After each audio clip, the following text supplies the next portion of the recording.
Hey everybody, welcome to McDonald's Japan. Behind me is McDonald's Japan, and I've come here on a mission because I've been seeing the advertisements for this for a couple of weeks now, and every single season, every single month or so, McDonald's will offer some unique marketing plan that draws you back into their shops. And in Japan, if you know with the vending machines, if you know with the foods, if you know with Coca-Cola, Pepsi, you always have to innovate your product. You always have to come up with new ways to get people to come in. And this was a pretty good one, because in my warped American mind of mine, living in Japan for 20 years, I still kind of go back to the US. And when I see the color purple, I always think of grape. Whatever the product is, it's grape. Purple gum, purple soda, purple Fanta, right? Purple ice cream, purple cotton candy. This is grape. It could be blueberry, but that's blue. So, when I saw this, I said, I'm gonna have to come here to try it. Now, here's what it looks like right here. This is the advertisement for it that I printed out. It's purple, right? You can see it there, but that's not grape. No, do you know what that is? It's beni imo. Beni imo is a kind of potato that comes from Kagoshima, and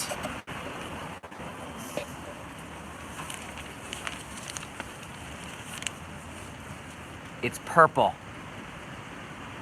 It is an alien potato. It's a very, very unique potato.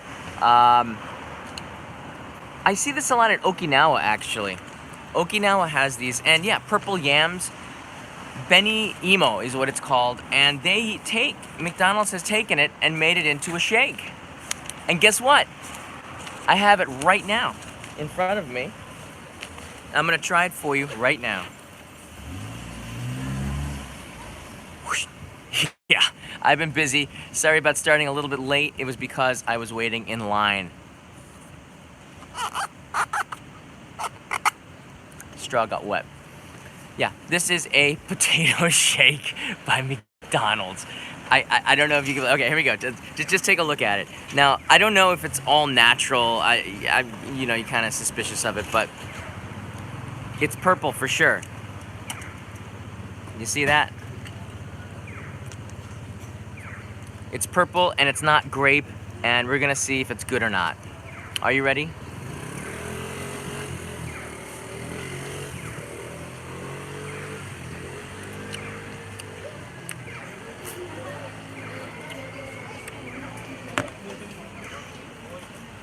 It's good.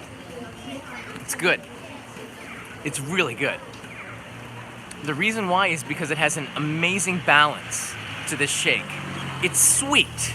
It's definitely sweet. It's not overly sweet, because in Japan, right? Hey guys, thanks again for the super chats. It's sweet. It's not overly sweet, like chocolatey or sugary sweet. It has kind of a natural taste. But the thing with beni imo is that it's also very filling. That potato is thick, it's heavy, and you get that with this. So you have a pretty sweet, natural sweetness to it, the milkiness of a milkshake, which is what you would get with any milkshake. And then you have that potato-ness, that kind of, it hits the tongue in a different place. You got the sweetness, and then you hit the tongue in a different place with the potato-ness of it. It's really good. Now this cost $2 about. It was 200 yen for a medium-sized shake. That's about $1.80 at the exchange rate right now. And you can also get a small size for $1.20, which is, it's 120 yen, so it's about $1, a little bit over $1 for a medium-sized shake. And I think that's pretty good, because considering, Japan has an image of being expensive, but you'll be surprised that you can eat pretty reasonably. Not at McDonald's, but at typical restaurants or ramen stands or there's gyudon. There's so many different places that you can eat, and you won't break the budget. Once again, guys, this is what it looks like. It's purple. It actually looks like the picture that was in the advertisement. That's another thing that Japan is famous for. It's got a pretty good consistency to it, And I don't know, I'm guessing that it seems to be natural tasting. It doesn't have an artificial taste to it. Purple grape product, it tastes kind of artificial to me. This does not get that at all. I think McDonald's has done a really good job with this, and this potato is also something that we eat in the fall. This is the potato harvest season of Kagoshima, and this is also when shochu is made, which is the Japanese alcohol made from potato.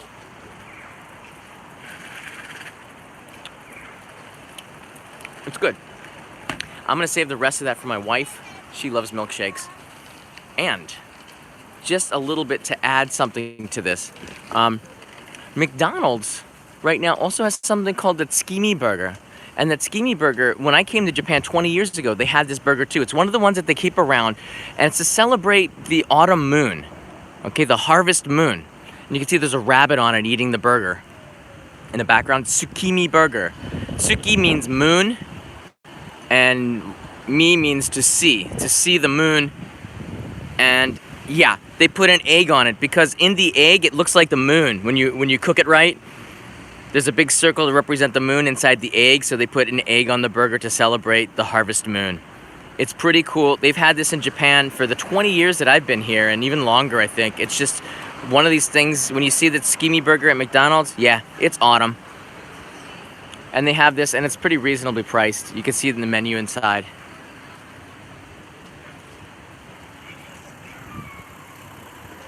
So that's about all that I have here. I'm pretty much done with that. McDonald's does actually deliver. I've seen delivery trucks delivering some of the McDonald's products around the neighborhood.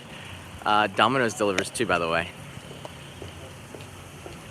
So there's a lot of food going around because just about lunchtime. So this campaign for the Beni Imo milkshake. Yeah, that's right. No rabbit met, right? Yeah. So this campaign for McDonald's, when does it last until? I'm not sure. It doesn't really say. It says that the milkshake is 4% real potato. That's kind of a big deal. And I believe that this will be around just until it's either sold out, which happens. They run out of the stuff, and they like it to sell out because that means that they've done a pretty good job selling it and people wanted to eat it. They make a certain amount, and when it's gone, it's gone. But probably I'd say by the beginning of October, the shake will be gone. And if you're in Japan, you might want to try it because it's pretty neat to have something purple that is not grape.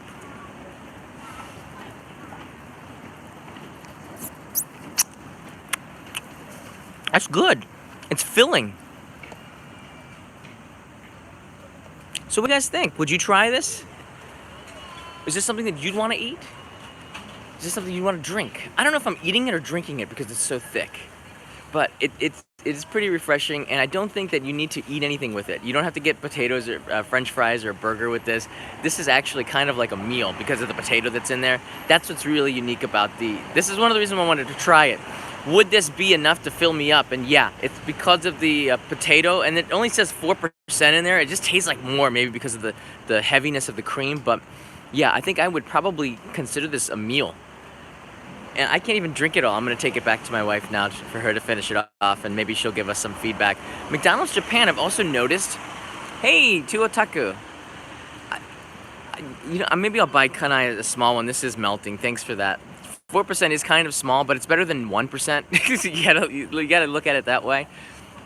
But the thing is, I've noticed that the staffs at a lot of the fast food restaurants is non-Japanese. This reminds me of New York City. We have a lot of people from Mexico and Guatemala working in the New York restaurants. I thought that's kind of cool because, I don't know, it's just different. It's neat to see different kinds of people working. But here, I'm noticing a lot of people from Nepal and India and South Asia working in the fast food restaurants here. A lot of people from South India working. Maybe it's Sri Lanka. I don't know. It's hard to tell. I don't ask them.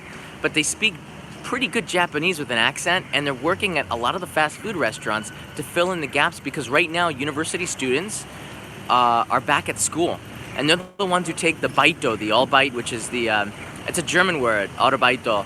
It comes from a German word meaning part-time job. It's in katakana, and usually the university students will do these, and when they don't, they have old people, retired people filling in, but I guess they're having problems staffing the McDonald's, so they have people from South Asia, which is really cool. And they have people from, I've seen people from Nepal working in the restaurants. I believe they have agreements for working visas or working holidays and things like this. So it's neat to see Japan having more diversity up front in the restaurants, even if it is because it's cheaper labor. But it's still pretty cool, because this wasn't the case 20 years ago. They would just have to offer more money, I guess. I don't know how it worked 20 years ago, but these days, it's pretty neat to see. I went to Yoshinoya, and yeah, the woman that was working behind the counter was from Nepal, which is really cool. So she could speak not just English, but she could speak Japanese really well. And I thought that was just kind of cool to add a little bit of diversity and something new. But this McDonald's here is 2 stories high. Hey, thanks, Eric. And they do a lot of business. They do a lot of business. There's a McDonald's, the first McDonald's, I'm not going to be doing a lot of McDonald's streams, guys, so maybe it's a chance to talk to you about it a little bit. The first, I know the history of McDonald's, because when I first came to Japan 20 years ago, there weren't a lot of options if you wanted to eat Western food. It was all like Japanized food that was kind of Western, but kind of made into Japanese food, like pasta. But they'd add stuff in it, or the pasta consistency was different because that's what Japanese liked, which was different than in the United States. But McDonald's was the one place where the food could be consistent, where you could, you know what you were getting. And the quality of the McDonald's in Japan is really good, because I have friends that visit from abroad, especially from the United States, and when they get tired of sushi and the other stuff, which is hard to believe for me, they'll hit a McDonald's just to feel like they're back in America for a break and jump right back down into Japan. So they make a roaring business, not just with the locals, but with the tourists alike, because it's so easy to go in there and order a burger. When you're always kind of thinking too much about your food, you don't have to think when you go into McDonald's. And they say, these are my friends, I'm not sure, I don't eat a lot of McDonald's. Moss Burger's really good too. By the way, I made a commercial for Moss Burger about 3 or 4 years ago, which is still on YouTube. It's called What is a Moss Burger? So if you search that on YouTube, you'll probably come up with a video. It's pretty cool. I produced and directed it, and I starred in it as well, and I made it for them, and it's still on their website, Moss Burger. I ate about 25 Moss Burgers to make that commercial, so that in itself was kind of cool. Never mind what they paid me, I don't remember. It wasn't as much as I wanted, but it was good. It was a good commercial. Now, McDonald's Japan started in the 1970s, I believe. Yeah, the first shop was smartly positioned in Ginza, which is not too far away from here. Ginza is the place where you want to start a shop, because it's got the name appeal. It's got the brand. When you say, "Oh, we're in Tokyo," oh, there's the delivery truck.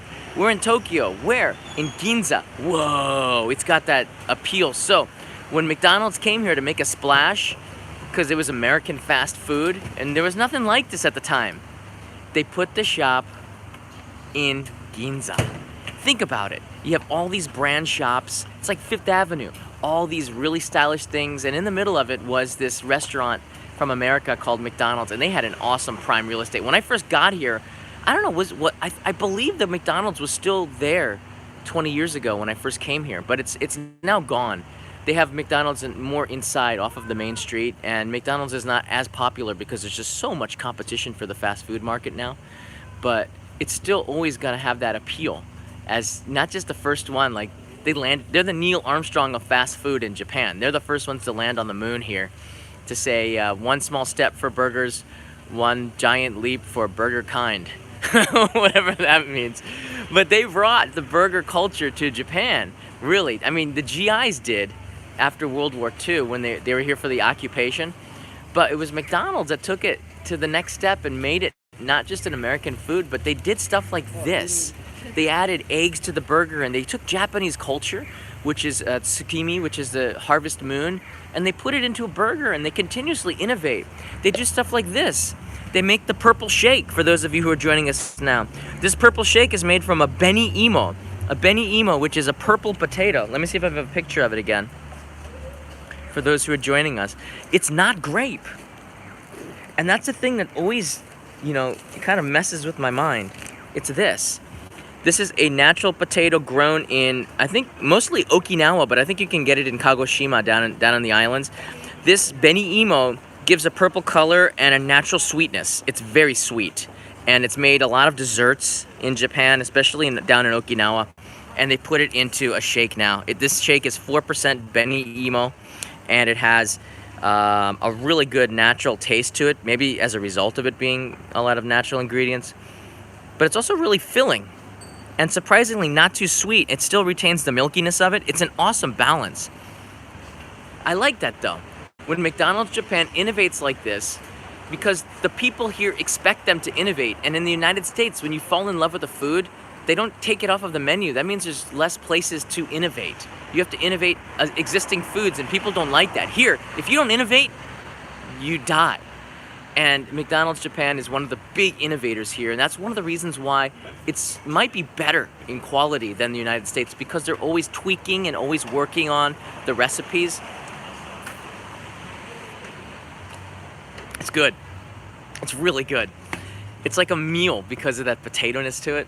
It's just slightly, it's not overly sweet. And the thing with the grape, this is why I'm happy that this purple's not grape. Grape is always tasting artificial. They get the purple and there's that artificial bubblegum grape to it. That's the grape that I would get in a milkshake in the US. Here, it's a very natural sweetness to it, and I like that. That's all I got. So if you have any questions, you can do it now. I encourage you to hit the like button. If you like me trying food on the street like this, click the like button. Let me know that you want more content like this. Leave a comment below. Tell me about your grape flavored experience. Did it taste chemical? Did it taste good? If you know any good grape places, let me know. The other thing I thought it could be was eggplant that Ian the Compost is writing in, but yeah, it's not eggplant. Eggplant milkshake would be pretty odd. I don't know. I think they might be able to pull it off in Japan. They pull off a lot of weird stuff where I think it would taste disgusting and it ends up being extremely good. So I think that Japan might be able to pull that off. But eggplant is one that it could be. And other purple stuff here, what do they got? See, Japan's got so many different kinds of potatoes too, by the way. So many kinds of potatoes. They also have so many kinds of mushrooms. There are things that I was culturally shocked at when I first came here. Mushrooms was the first one, then potatoes, and then the variety of vegetables like lotus root. What? It's like a normal vegetable here, lotus root. And then they have potatoes. When you mash it up, it turns into slime, and people like to put that on rice. It's really good. It's yamaimo, like from the mountain potato. I actually like it, but at first I was like, this looks like snot, but it's not. It's not snot, but it did. And it's really healthy for you. Yeah, you know, that's some of the quirks of Japan. They should make a cheese shake. Actually, Avery Lopez Baines writes in, no squid shakes, Nads McGee, but Nads, they do have squid ice cream up in Hokkaido. I've gotten this through the grapevine. I should say the purple potato vine. But I've gotten it through the grapevine that they have squid milkshakes up in northern Hokkaido, and I might go up there and try to find it. Not milkshake, sorry, soft served ice cream, squid flavored. So if I get a chance to go back up to Hokkaido, and I think I have a couple of themes to film up there, I might look for some of the weirder foods. Hokkaido's got seafood flavored everything. Like seafood flavored cake, I think. Probably in Hakodate. Blueberry puree is actually purple. Kevin Wong, you're not wrong. But the thing with blueberries is that it starts with blue and not purple berry. It'd probably be more fair to say it's kind of a purple, but when you make a food from blueberries, usually it's associated with blue. Dragon fruit shake would be good. That'd be interesting. Dragon fruit's not that sweet though, you know. I'm reading the comments here. Avocado shake would be really good. Squid flavored ice cream, yeah, that's pretty deep, right, Jim? That's up there in Hokkaido. I've seen it. I think if you search it, you'll find it. It's a shop up in Hokkaido. I'm really curious. Do they have bits of squid in it? Because that would just really make it real. That's what I would want. Octopus flavored ice cream as well, like takoyaki, you know, little bits of tentacle in there. Wasabi shake. I've had wasabi ice cream in an episode on Only in Japan's main channel. You can check that out. Maybe I'll put a link up here.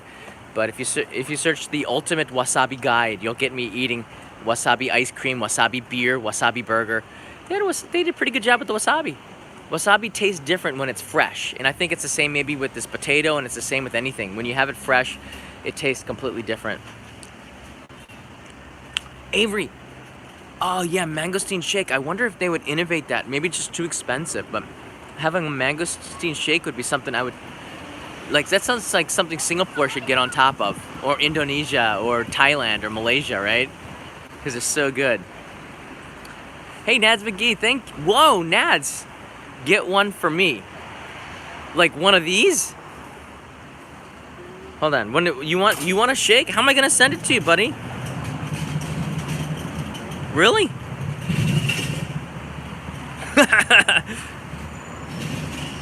He donated more than that. He donated a trip to Singapore to go get the mangosteen shake. Thank you, Mr. McGee. Or Miss McGee, I'm not sure. I do appreciate it very much. Mangosteen would be awesome. Some of the other fruits, I've seen mango shakes. I've seen a lot of shakes. McDonald's is in India, and I might stop in there. By the way, guys, I'm planning to go to India in December, as well as to go to Europe in December, and I might stop in Thailand in December as well to do some fan meetups before I go back home for Christmas. So that would be really cool to get a chance to meet with everybody there, and you know, maybe check out some of the ice cream flavors, because I love ice cream, especially Kanai, who's over on the other side of the town here. She loves ice cream, and she forces me to stop. The best ice cream and the best soft serve ice cream is served at a convenience store. It's called Mini Stop. It's just like something the locals all know about. Mini Stop is famous for having the best soft serve ice cream, and you can get it 24/7 whenever there's a Mini Stop going, and you can get a pretty darn good ice cream. They have a reputation for it. C. Irving writes in, hey John, saw you on the Moss Burger commercial. Oh, 2015, thanks for, I forgot about that. Forgot about that. Ginger ice cream would be good as well. Yeah. Jackfruit shake is pretty darn fine. All right, in Japan, I've seen a handful of really weird shakes from McDonald's. And it comes down to the fact that in this country, you have to innovate. I'm gonna just see if I can find a vending machine for you, and then I'm gonna go buy another shake for Kanai and get her some breakfast. She's gonna like that. She's still asleep. It's Sunday morning. It's a little bit after 11. It's around 11:30, and let's see here. This is Tsukishima. This is called Monja Street, and I'm not gonna take you too much down here, but Monjayaki is Tokyo's version of Okonomiyaki. And this is the place I like to come. Down there is where there's a melon pan shop that I introduced. It's really, really good. This isn't too far from the neighborhood where I live. It's a really good day in Tokyo today. He's got a purple jacket on. What? Dude, the shakes are over here. Just saying. And this is the Where's Walder. I am using a new gimbal. And I'm going to be discussing this tonight on a Patreon live question and answer about some of the troubles and challenges of having a gimbal. Whoa, lunchtime has hit, and check it out. McDonald's has a line out the door. Usually families and stuff.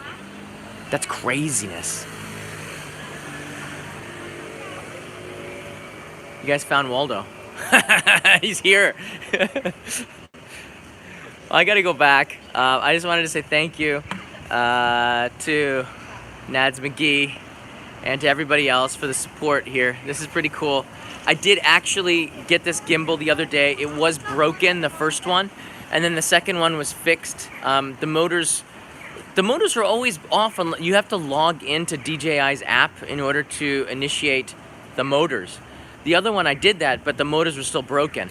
When I went to Big Camera to get a replacement, we tested it out and it worked on the second unit that I got. But I had a DJI Osmo before, and this is the second time. The one I had before was the Zuijun Smooth Q, and it was actually better than this. But you know what? WF4L is writing in that why are gimbals so expensive? Do you really think so? The Smooth Q is $100 or less you can buy now. And it's way better than this. And I like DJI, but the Smooth Q is just a better gimbal. It's more plasticky, but it's just a better gimbal for smartphones. $100 is not that much for smooth video. You have to look at it. It used to cost $3,000 for a gimbal. All right, Like 5 years ago, it was like $3,000 for a decent gimbal, and now you can get them for $100 for mobile phones. So the price has gone down quite a bit, and they'll probably go down a little bit more. But I want them to keep the quality good. But they're at a point where now, like, the quality is really good. Do you see how smooth this is? I don't really need to get anything more expensive than this. But thanks to Super Chats, maybe I can. But I don't want to waste the money. What I can do, all right, I can, hold on, there's like 750 people watching. I can tell you some of the things I'm thinking about doing, all right? I'm thinking about going down to Kagoshima in November to do an episode, a travel episode that involves the Shinkansen. It's gonna be pretty epic. So yeah, the contributions are gonna help for this because it's gonna be super expensive and it's gonna be super ridiculous. But I'm intending to do something ridiculous in November to try to have some fun with all of the contributions and make something happen. Because everybody in Japan that's YouTubing right now, they kind of are doing the same ideas over and over and over again, but in a different way.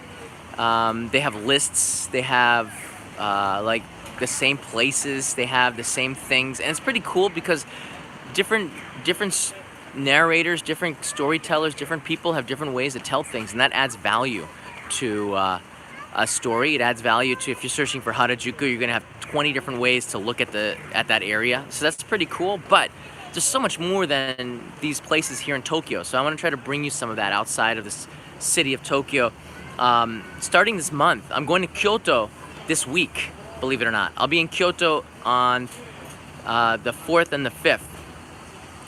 And that's going to be a lot of fun. I'm actually planning not to be here on the 1st or the 3rd. I'm going to be doing a trip outside of the city.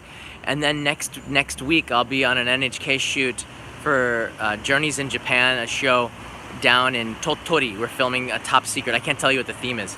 I don't have an NDA, but I can't tell you yet. I'll be down in Tottori to film something down there for 1 week with NHK, and then I'll be back in Tokyo, and then I'm going to start traveling and driving. I'm going to start driving with my the license that I worked really hard to get, so it's going to be pretty epic. Go down there. I am going to the Gion district, actually. I'll be there on the 4th and 5th. I don't think I have time for a meetup, guys. I would love to do that, but if you are in Kyoto, you can check the Facebook page, and I might do a meetup if I have time. Or at least you can find me if I do a live stream down there. And I plan to do a couple of live streams in Kyoto this week. It's gonna be pretty cool. Yeah. Some of the other stuff happening in the city before I sign off, and I'm gonna do that because 30 minutes was my limit today. The city is changing really fast with the Olympics. A lot of the venues are starting to be built. I might make another trip to the stadium this year just to see some of the progress. I've been filming it throughout the year, throughout the months, to give a video that has a comprehensive look at how the stadium has evolved over the last 2 years. And then I want to interview the architect of it because I've met him a couple of times now. Yeah, 2 times I've met him now. And maybe I can get an inside look at the stadium, which would be super awesome because no journalist has been in there yet. Well, they have, but not really gotten a tour of it. I find if you ask real friendly, people will give you access to stuff that normally people wouldn't get. And I also learned that nobody likes journalists because they come in, they take the story, and then they leave. And when I go and I do this, I kind of stick around, or I kind of do it more in like a style that normal people would do it instead of a journalist. A journalist doesn't have a lot of time. They take what they need and then they get out and they make the story the way that they want to do it. I kind of want to keep it authentic to the way that the storyteller wants to tell it, and maybe spice it up a little bit with the way it's told, but not with the details. And that kind of makes it more fun. So we got a lot of really good stories coming up. This here is the Purple Shake. I'm gonna get one for Kanai right now. Thank you, Nads McGee. Thank you everybody else for the super chats. I think I answered your questions. I will be doing another live stream for Patreon tonight. Don't know his super chats with this is only my 3rd donation. Well, thank you, Nads McGee. I hope you didn't make a mistake with the total, but that's really a big help for the channel. See, the line is shorter now. It is. What should I get Kanai to take back? Maybe I'll get her a burger. It's a deep purple. Yeah, journalists. I've had a lot of trouble with journalists too. I was in a Newsweek article in 2008 when an English school chain failed and took all of the students' money, and Newsweek interviewed me, and they took my picture, and they changed what I said to give it a negative tone, and I was really upset. The picture was a full page in Newsweek, by the way, and I was really angry, and I almost got fired from that job. It wouldn't have mattered, but no matter what job you do, you have to really take it seriously. So even though that wasn't my dream job or anything, I was really hurt because I hurt the company indirectly. I didn't actually say those things. The reporter took everything out of context, but that's what they did. And so you have to be careful and always hold reporters. I mean, you can give interviews, but keep them at arm's length. Don't let them in, and nothing is ever off the record. All right, nothing is ever off the record, and unless you record it, and then you can sue them if they use it. But reporters will try to bend and get the story that they need because they have an angle before they start. I've noticed. Yeah. Yeah, and then tonight in the Patreon live stream, I'm also going to be talking about the YouTube Spotlight Summit that I was at yesterday, or 2 days ago. And joining me in that was Scotty from a cool channel called Strange Parts. I don't know if you guys have heard about that. Scotty is here in Japan, and he's looking, and he was in Akihabara yesterday. The two of us walked around a little bit. He's looking for a story to do in Japan, so we might collaborate on that. But he's a very interesting channel. If you don't know this channel, Strange Parts, check it out. Because his first video ever went viral. Oh, snaps, I know Scotty. Yeah, Jesse knows Scotty. His first video got 15 million views. Like, what? His first video got 15 million views because he tried to put together a smartphone from random parts in China, and he did it. And then that video got 15 million views. So Strange Parts is the name of his channel, and I'm gonna try to help him out this week to make an episode on his channel. And hey, Scotty there. Definitely check out Scott's channel, Strange Parts, because I've been watching it this morning, by the way, Scotty. I didn't see this before, but I've been watching this morning, and they're kind of addictive.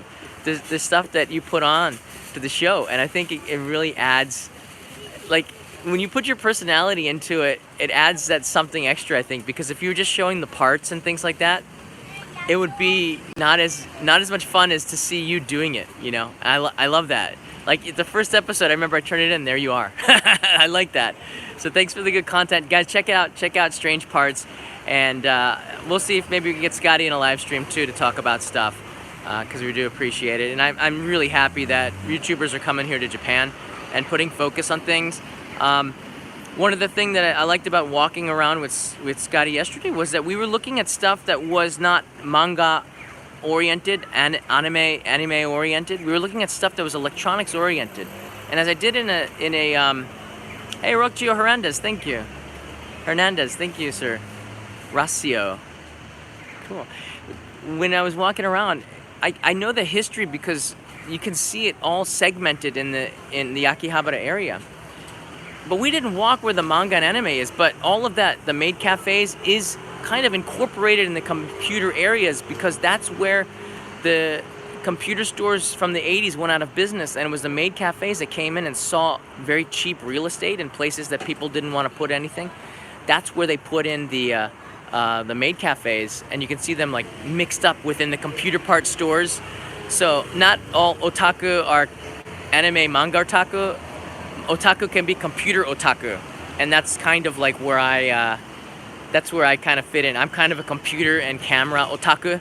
I got a really big passion for cameras. In fact, yesterday I bought the new GoPro Hero 7 Black because I dropped mine in the ocean a couple weeks ago in Ogasawara. So I picked up a new black camera, and it's so good, the stabilization in that thing, by the way. So that's it. That's all I got for you guys. I'm just rambling on because I want to say thank you to Nads McGee for his big contribution, and Rocio Hernandez and Cody Maloney. I'm going to buy Kanai her shake right now. That's right. Dees Raptor has it right. Otaku equals enthusiast. It does not mean anime or manga lover. You can be, but in modern terms, it's turned into a manga anime lover. But really, you can be a train otaku. I'm also a train otaku. Not a big one, like a small train otaku, which I guess maybe I'm not an otaku. A train lover. But a train otaku is someone who loves it so much it hurts them. And that's all they want to talk about. That's their life. No, that's not me. I'm a YouTube otaku, maybe? I don't know. But yeah, the word otaku has a lot of a lot of different meanings than people think it does, and it had a negative meaning about as far back as 5 years ago. It started to change, and now it just has a general meaning. I don't know. There's a lot of issues that we can talk about, but today was all about this. So thank you everybody for this. Wow. I don't know if you like the design. Nosha Broad, who's the moderator of this, with Jim, thanks both of you for the work that you put in here. But Nosh did not like the logo. Nosh was not loving it. When he sees it, he doesn't get the McDonald's out of it. Thanks, guys. I'll see you on the other side. See you tomorrow. And if you're on Patreon, I'll see you tonight.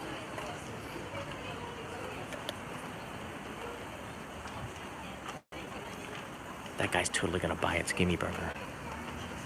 What do you think? Is he going in? Is he going in? What do you think? I don't know. 5, 4. Go in. 3, 2. No, he's not gonna go in. Go in.